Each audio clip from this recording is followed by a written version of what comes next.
আসসালামু আলাইকুম শেখ, কেমন আছেন? আলহামদুলিল্লাহ ভালো আছি, আল্লাহ মেহরবানি।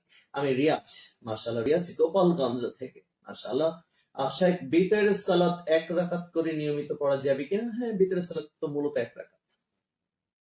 কারণ এক রাকাত না পড়লে আপনার সালাত তো আর বিতর হচ্ছে না। তো মূলত বিতর তো এক, আর বিতরের সালাত এক রাকাত নিয়মিত পড়লে কোনো অসুবিধা নেই। তবে বিতরের সালাত এক রাকাত নিয়মিত পড়বেন না।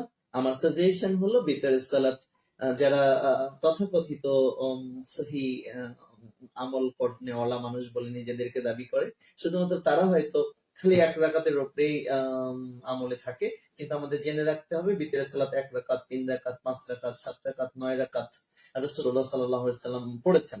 তো আমাদের মাঝে মধ্যে এক রাকাত পড়া উচিত, মাঝে মধ্যে, যেহেতু এই হাদিসগুলো সব সহিহ, তার মানে নির্দিষ্ট দল কেন আমরা হওয়ার চেষ্টা করব না। আমাদের কিছু মানুষ যেন এক রাকাত পড়া এবং 3 রাকাত, যেহেতু 3 রাকাত সহিহ হাদিস রয়েছে, তারপরে আমরা দেখেছি যে কিছু মানুষ অতি পণ্ডিত যারা বা অতি আবেগী যারা, তারা 3 রাকাত বিতর সালাতকে অবজ্ঞা করে থাকেন, কিন্তু এটা সহিহ হাদিস। তো এক রাকাত পড়া অবশ্যই জায়েজ এবং অবশ্যই এক রাকাত বিতর সালাত হওয়া উচিত। এক রাকাত নিয়মিত পড়া যায়, কোনো অসুবিধা নেই। তবে আমরা বলবো যে মাঝে মধ্যে 1, মাঝে মধ্যে 3, মাঝে মধ্যে 5, মাঝে মধ্যে 7, মাঝে মধ্যে 9।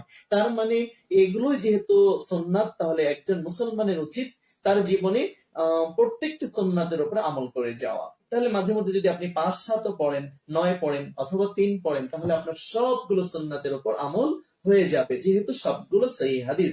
এই জন্য এক রাকাতকে উপজীব্য করে নেওয়া সঠিক বলে আমি মনে করি না। মানে একেবারে এই এক রাকাতই পড়তে হবে, কিন্তু এক রাকাত তো পড়তে হয়, পড়া যাবে, পড়েই আমরা, that is the problem. But এক রাকাতই পড়তে হবে, এই যে চেতনা, এই চেতনার বিরুদ্ধে আমি কথা বললাম।